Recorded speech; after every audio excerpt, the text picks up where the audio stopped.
Okay, we're going to talk about high altitude operations. We're going to cover what the Federal Aviation Regulation has to say about the use of supplemental oxygen systems when flying at high altitudes.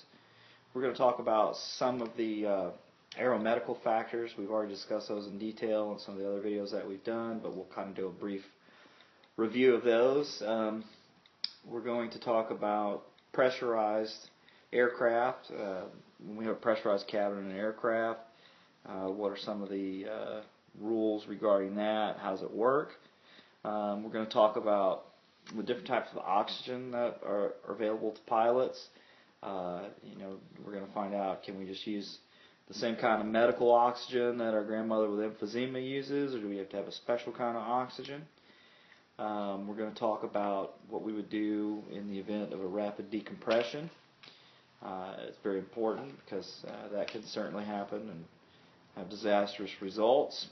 And we're also going to talk about, along the lines of the systems, if we do have any kind of oxygen bottles, how do we take care of those oxygen bottles, because they present various hazards and dangers as well. Part 91 of the Federal Aviation Regulation tells us that when we get to the altitude of 12,500 feet, we need to begin using supplemental oxygen for the required flight crew after a total flight duration of 30 minutes at that altitude. So we can fly along for 29 minutes at 12,500 feet and not be required to use our supplemental oxygen mask. And as soon as we, or supplemental oxygen system, when we reach that 30th minute, we have to be using our supplemental oxygen system, and we need to use that for the remainder of the flight at that altitude up to 13,999 feet. This particular portion of the regulation occurs. So if we were at 13,999 feet, again, we would be able to fly for 29 minutes without using our supplemental oxygen system. Now, how did the FAA come up with this 12,500 feet? When the brain is operating optimally, we have a 96% saturation of oxygen in the bloodstream, and as we get into thinner air at higher altitudes, that saturation at 12,000 feet deteriorates to 87%, and we can kind of see a reduction in the brain's ability to function at that altitude. When we reach an altitude of 14,000 feet, the required crew of the aircraft are required to wear or use supplemental oxygen at all times.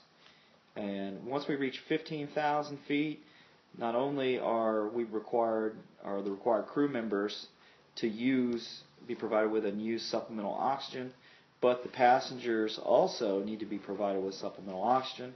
However, they don't have to use it per the FAA regulation. It would certainly be a good idea because they could, non-pressurized aircraft, certainly experience some of the issues that we face with aeromedical factors. A couple of the other ones, the key ones to keep in mind for much higher operations. Let's talk about flight level 250. We're required to have at least a 10-minute supply of supplemental oxygen for each occupant in the aircraft in the event of a descent due to a loss of cabin pressure. And that's in addition to the oxygen requirements that we already talked about. Usually at those altitudes, we're certainly going to have a pressurized aircraft, but we still have to have a supply of oxygen. It changes a little bit when we get to flight level 350. If we're in a single pilot aircraft, the oxygen mask has to be worn by that pilot at all times.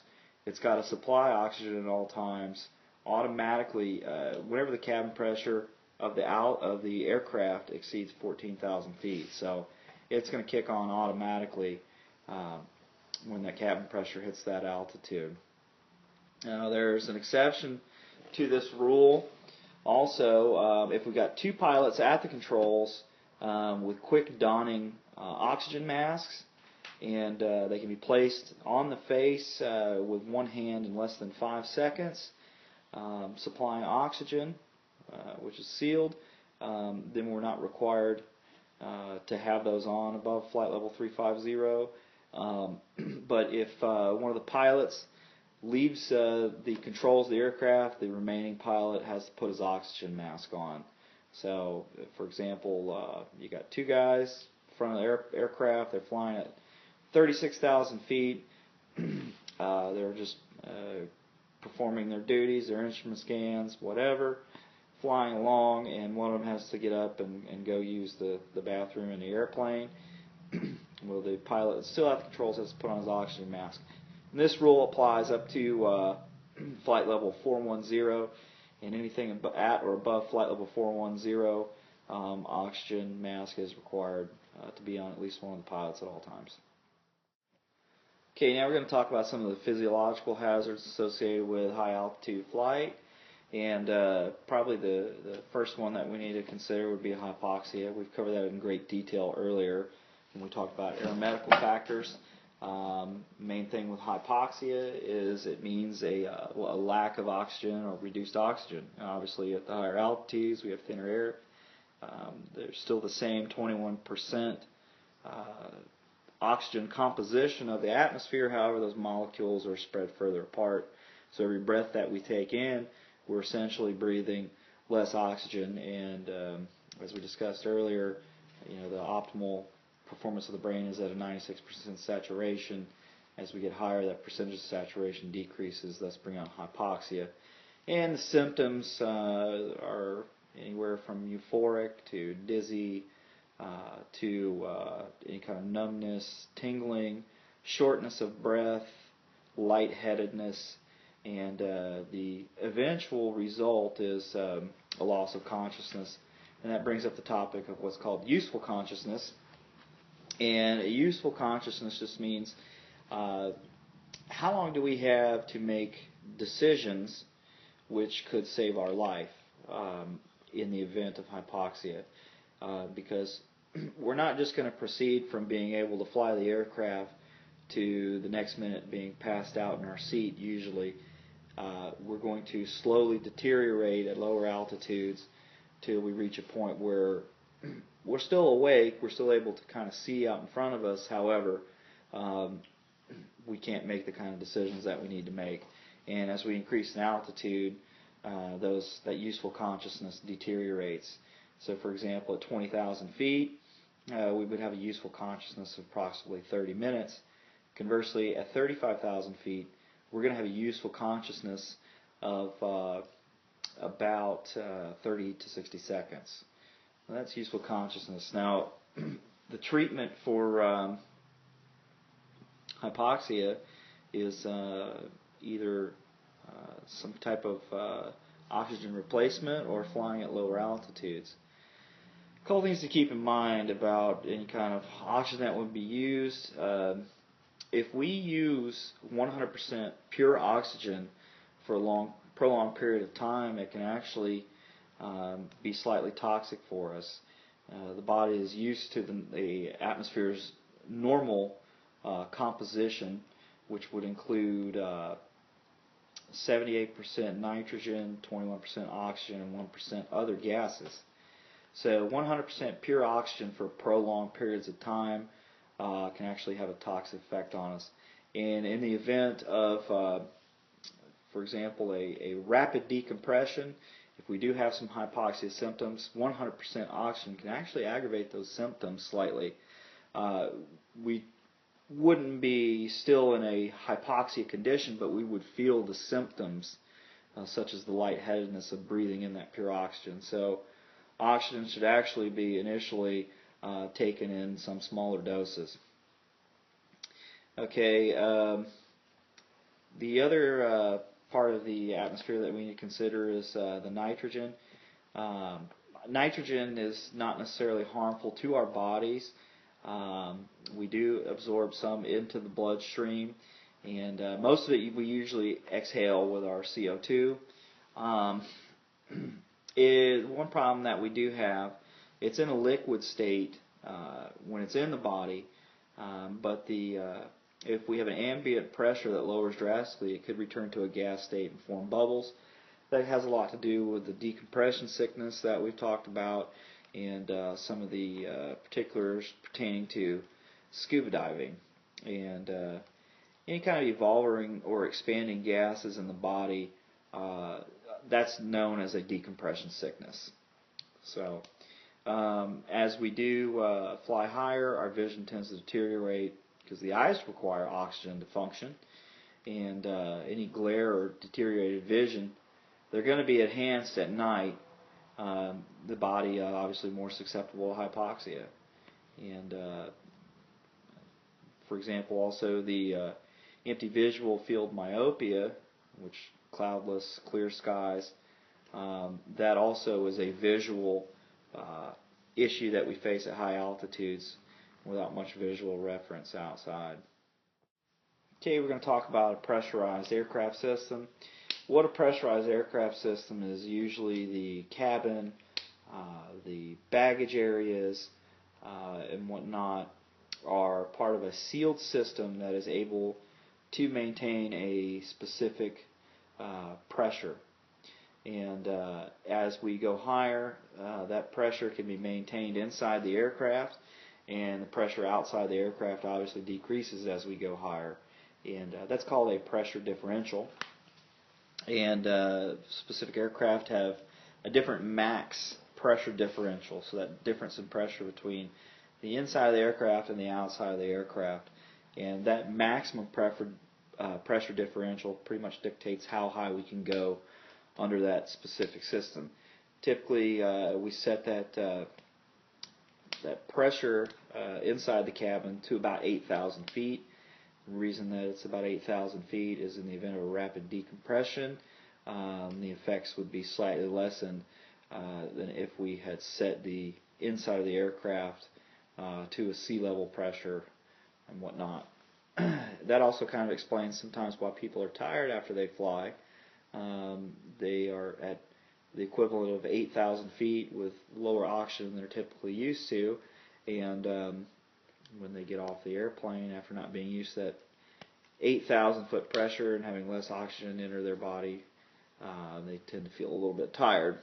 And the way this is accomplished, usually with our aircraft that have turbines, there's some bleed air that comes from the engine. That bleed air is compressed, and it's hot when it's compressed, so it's pumped through some type of heat exchange to get rid of some of the heat, and then it's pumped into the cabin. The systems typically have a pressure, some type of pressure relief valve, so that can bleed off some of the pressure if it gets too high inside the cabin or whatnot. Some safety features that are built in as well. Some of the other things that we need to keep in mind are those systems are usually controlled with a regulator that the pilots have the opportunity to adjust accordingly. There's usually a cabin pressure differential gauge, which kind of indicates the difference between inside and outside the aircraft. There's also an altimeter, so to speak, like a barometer that measures the cabin pressure inside the aircraft. And there's also a cabin rate of climb and rate of descent that can show the amount or the speed at which any type of decompression would occur at. Okay, we'll give a little bit of a description of the different types of oxygen systems that are available to us. The first type of oxygen system is what's called a continuous flow. And continuous flow is usually what we have in our GA type of aircraft, and it basically consists most of a system with a reservoir bag which collects oxygen from the system when we're exhaling, and some of the ambient air is added to the oxygen during inhalation after the reservoir of that oxygen is depleted, and the exhaled air that we have is released into the cabin. The other type is called a diluter demand. That supplies oxygen only when we inhale through the mask, and depending on the altitude, the regulator can provide up to 100% oxygen or a mix of that ambient cabin air and the oxygen. And that mask is going to provide a tighter seal than what we would have with a continuous flow, and it can be safely used up to altitudes size 40,000 feet. The other kind is a pressure demand, and with a pressure demand, the oxygen is supplied to the mask under pressure at cabin altitudes above 34,000 feet. And what that does is it provides a positive pressure application of the oxygen that will allow the lungs to be pressurized with oxygen. So there's some pressure pumping that oxygen in rather than us just sucking it in. And that's safe at altitudes above 40,000 feet. Some of those systems include a regulator on the mask to eliminate purging a long hose of air. Okay, the types of oxygen available to aviators or that we use. We have what's called a aviator's oxygen, which is 99.5% pure oxygen. It's a very dry oxygen. The reason that we have a dry oxygen, that we don't use the standard medical oxygen, is because at high altitudes we could be in a situation where that more humid medical oxygen could freeze in the system, obviously causing serious problems. The other kind is we don't use any kind of industrial oxygen. Those oxygens have not been filtered. They're not quite as pure. They could have things like metal shavings in them, which would certainly be pretty bad. Okay, as far as the care and storage of high-pressure oxygen bottles, that's pretty crucial because oxygen is extremely flammable. We want to make sure that things are certainly secured. If we don't have a fixed system in the aircraft as far as that supplemental oxygen goes, we're required to carry oxygen bottles, which, those are usually somewhere in the neighborhoods of 2,000 psi. We have to pretty much inspect those oxygen bottles every time before we fly to make sure, it's part of our pre-flight inspection, to make sure that everything's satisfactory. One thing to keep in mind is the pressure gauge on the oxygen. The temperature of the ambient air outside of the oxygen cylinder, if it's a high temperature, it could cause a lower readout on the pounds per square inch inside that oxygen bottle. That's not something that we need to particularly be alarmed of. We just kind of have to keep that in mind. Let's see. We already discussed some of the dangers of using 100% pure oxygen as far as the toxicity to the body. The oxygen is highly flammable. One major precaution that we have to make sure is that we don't smoke anywhere near oxygen. That's strictly prohibited. It certainly could cause an explosion. The oxygen usually has a periodic schedule of examination of those cylinders, and that needs to be maintained as well. It should be outlined on the bottle with the dates of the required service or the dates that service to that bottle was completed.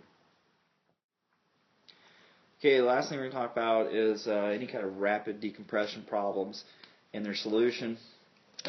Decompression is the inability of the pressurization system to maintain that designated pressure differential that we talked about a little bit earlier inside of a pressurized cabin or pressurized aircraft.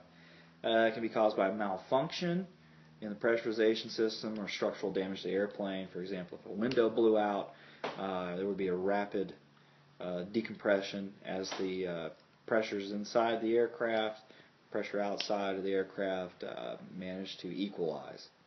Okay, a couple of things about decompression. Explosive decompression, that's defined as a change in the cabin pressure faster than the lungs can decompress. So one that happens basically in a split second. A rapid decompression is a change in the cabin pressure where the lungs can decompress faster than the cabin. Therefore, there's no likelihood of lung damage. So, because compared to the explosive decompression, the pressure inside of our lungs is going to lower so fast it could collapse our lung. As we're with rapid decompression, we're going to have a little bit more time there for our lungs not to basically cave in on us. When we have that explosive decompression, there can be a noise, and somebody can feel dazed for a second, almost as if there was an explosion. Rapid decompression, and actually during most decompressions, the cabin is going to fill up with fog, dust, any kind of flying debris. And the fog is basically a result in the change in temperatures and the change in relative humidity. Air is going to rush from the mouth and the nose to escape the lungs. Differential air pressure on either side of the eardrum should clear automatically. So unfortunately, if we're congested, our eardrum could possibly explode. So that's certainly a possible bad thing to happen.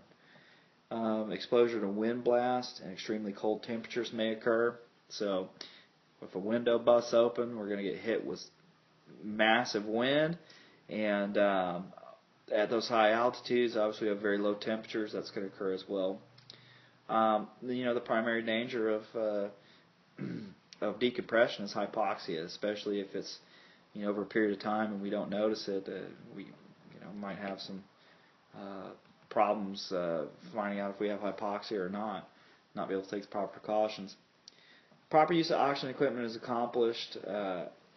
If it's not accomplished quickly enough, obviously we could have unconsciousness, especially if the higher we are, the less useful consciousness time we have.